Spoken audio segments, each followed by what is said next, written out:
You're listening to the Recovered Life Show. This really interesting article that you found from the Massachusetts Hospital of Research Institute. It was just in December of 2021. That's right. It's actual evidence. It's pretty frightening. I know that at least 3 people who reached out to me about becoming sober as a direct result of their experience the first year. And what they are showing, not only has alcohol increased by 21% the sales, so has binge drinking. And what Mass General did was they went in and started researching all these people. And this is across the United States, not just in Boston, to share and see what their potential danger is in regards to binge drinking for just 1 year. I had one particular friend say, all of a sudden it was okay to drink during the day. And I was on my lawn waving to my neighbors who were also drinking during the day. And she made a decision that she was going to put it down based on that. So I think for gray area drinkers or people that have always had those natural boundaries of work or driving, they feel like, oh, I don't have it. And we talked about this on Recovered Life, about that line that some people can cross. And I think that we're seeing it. They're estimating up to, I think it was 19 to 35% higher death due to drinking. Wow.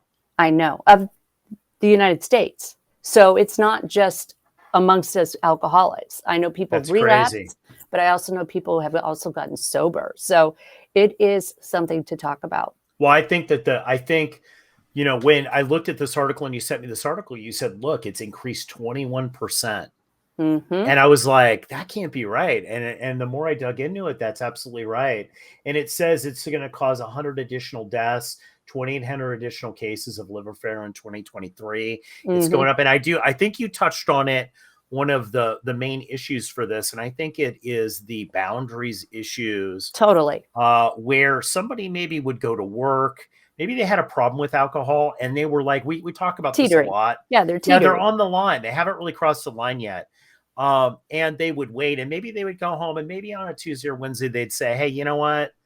I think I'm going to pass on this. And they wouldn't really cross the line. But now being at home all the time and those lines being blurred. Yes. Crazy. And and getting alcohol delivered to them, right? Yes. There are services everywhere, which wasn't around when you and I first got sober, where you didn't even have to leave the house to get it brought to you. And I've heard of a lot of people getting, looking at their credit card bill and seeing, oh my gosh, I spent $1,200 this month or $1,300 this month on booze, and they didn't realize it. That's how insidious alcohol can be. And the thing to remember, as we're saying this, though, to people out there who may be listening, alcohol is still the most dangerous drug to detox of. It is so much more dangerous and powerful than we really realize. So I love that research institutes are talking about it, because I think there's this huge push to keep marketing to lifestyle and not recognizing that alcohol increases, your chance of getting 5 different cancers by 40%. And I'm not here to demonize alcohol, but it is a very powerful and lethal drug. And people who are at home and no longer have to get up at 6:30 in the morning, they're getting up maybe at 8 or 9, or they don't have to put on pants, right, to go to work. It's very easy to slip into that drinking game. Yeah, you know what? I think that is a huge part of it. I think that we blurred the lines between when is work, when is not work. Why should I do this? Why should I, right. Like the whole thing. And I think the only positive thing about this is I don't think people are in the car as much. I don't think that the is DUIs true. are as much, right? So I think that is one good thing. But the death, it says 19 to 35% additional mortality. Yes. Just through drinking. And I think also not being around people, when you have to be accountable and maybe go in socially and see family, right, or friends, or even go to work, right? Yeah. No one's there telling you. No one's there saying, wow, you look horrible, or maybe get your stuff together. Yeah, exactly. Or maybe it's time for you to get some food. Maybe we need some water. People were saying that to me all the time, and it wouldn't have mattered at that point. I was always trying to figure out, oh my gosh, how did I get drunk? And, the 18 cocktails was probably a pretty good clue. But those people that maybe never had that problem because they had those parameters. I had problems with boundaries just because now I do so many things online that I wasn't recognizing that I was stretching myself so much because I was fitting calls into those 30 minutes that it might have taken me to drive somewhere, And so opening up a beer, starting something at 2:00 in the afternoon because your appointments are done and you'll get to it tomorrow is a slippery slope for people. And it's obvious because our numbers are going up.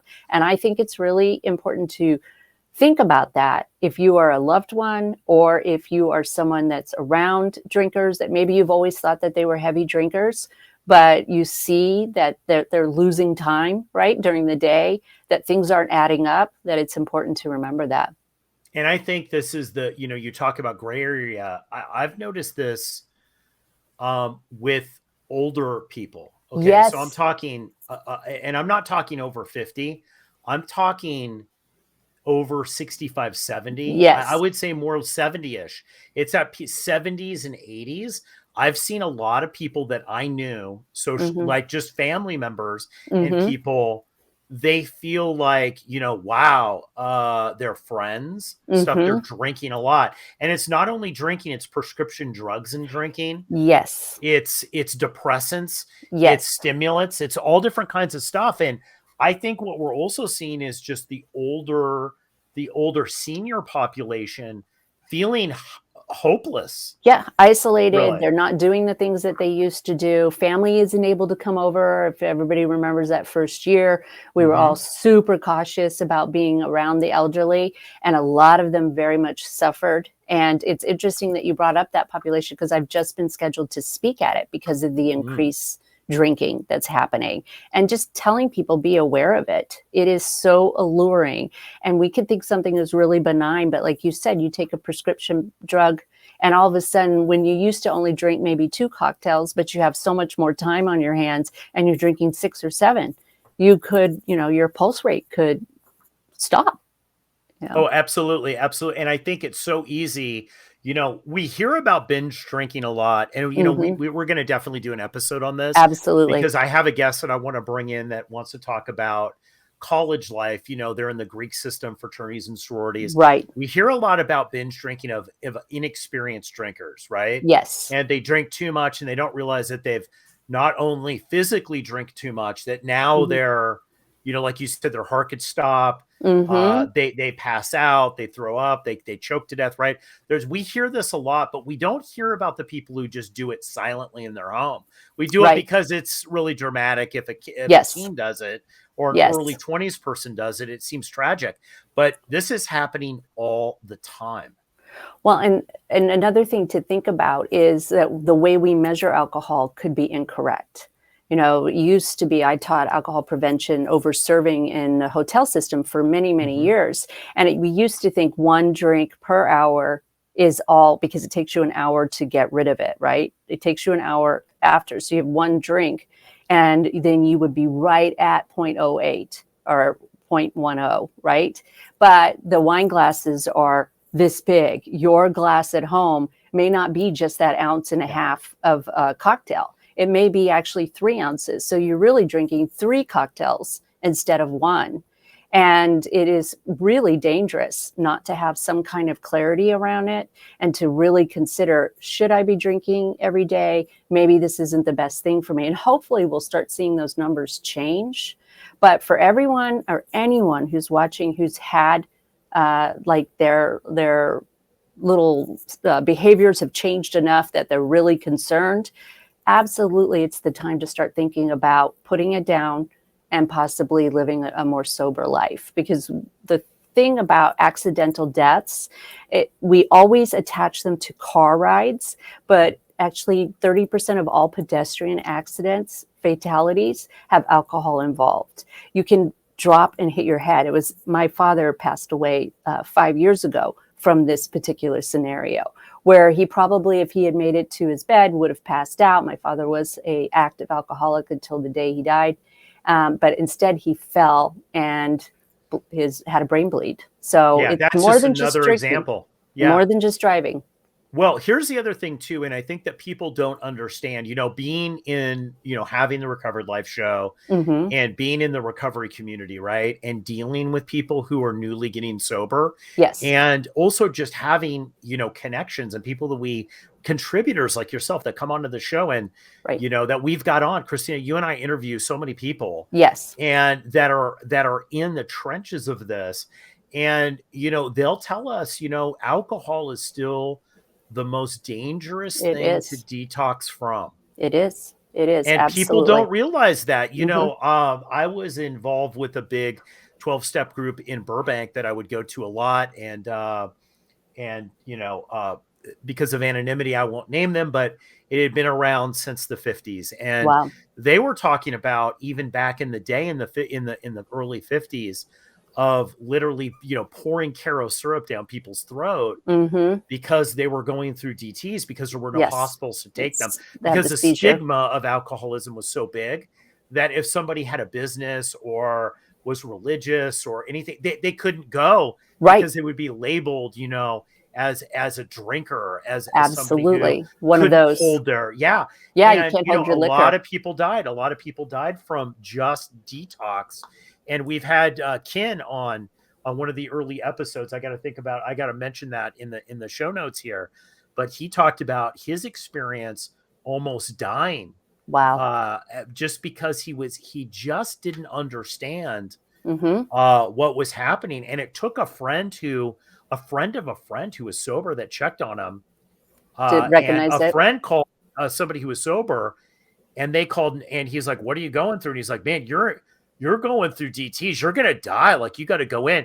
And this guy went from, "I'm just going to stop drinking cold turkey," to almost dying. And he wrote a book on it. And it was great. I mean, because he really put the light. So I think this whole idea of understanding that alcohol is super Lethal. dangerous. Yeah, it's lethal. Super lethal. Mm-hmm. People do not get it. I'm so glad that you're saying that, because I want to make sure that in this show that we tell people, if you think that this is a problem, get help first, and we have to take the shame out of it. We have to take the shame out of alcoholism, which is one of the reasons why Recovered Life exists, because it is not a moral issue. And due to marketing, due to the fight to have our right to drink, not that I want to quote Beastie Boys, but, due to that, we have to start having these conversations that discuss how dangerous it can be. And with COVID, I know we talk about the pandemic a lot, but it's still going on. With it, we have all new rules. And so these kind of uncomfortable conversations have to be had. And if you were like me, when I got sober, I was one of the first people in our little group that actually decided to quit drinking. And most of my friends drank alcoholically. Some of them went away and some of them got sober. And so you may be in a position as a recovered person, as somebody who's living in recovery, to have this conversation with your loved one, to have this concern, to voice it. The shame has to be taken out of it. It isn't, you are not less than a person. You're not a lesser person because you can't drink. I don't feel that way at all, and have been lucky enough to believe that for many, many years now. Huge. And I think that one of the things about this whole Recovering Out Loud, about Recovered Life in general, is that we are taking it. I've been very open, and you were too, that we worked in like the corporate America or had our own businesses. And, the whole idea of Recovering Out Loud was not something that was appealing to me. Matter of fact, it was something that I was told never to do. Really? Right? I didn't have a choice. I was a food and beverage director. So a food and beverage director that's sitting at a table that the entire day is on wine tasting. And, there are 20 glasses empty in front of you and everybody else has 20 tasting. I had to tell people. So maybe I was lucky. But people found out along the way, but I think it's so, though it's different though, if you do a show like Recovered Life, or Recos in a show, or, you're on TikTok or you're doing any of the stuff, like, I think that this new Recovering Out Loud is the shame component, which we're going to have a whole other show on about shame, this whole shame component with addiction, that it's somehow this moral thing.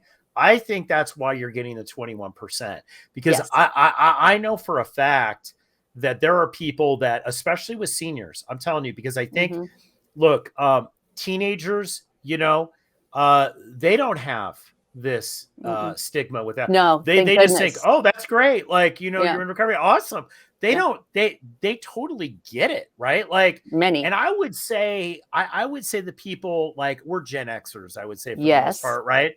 All kind of 50-50 with us, some do, some don't, but you go to kind of the boomers, there's still a stigma on it. No, of course. I would say there, and I think when you're looking at that 21% statistic, I think what you're seeing is a lot of people who are in trouble, who cross the line, that are afraid to reach out. Wow. Because they are at home drinking, right? Because of COVID. And they're like, you know what? This is some sort of moral dilemma. Yes. And if only I would be more moral, or would have more willpower. More willpower, stronger person. I'm a bad person because I'm doing it. I can't, all the euphemisms. He can't hold his liquor. Yes. That's. And it's BS too. It really is, because that is, I think, what kills people. Yes. It's that inability to really ask for help when they really drastically need it. And they're thinking they're going to figure it out. So if anybody's listening to this podcast, our show, and they're thinking that way, we will tell you it is super dangerous, right? Yes. Final comments on this article, Kristina. I think that the original opening line where you said you were shocked still applies. And it concerns me. And I hope that we keep having these conversations. Mental health needs to be discussed more openly. And in this area, it will save lives if we have a safe place for people to discuss these things.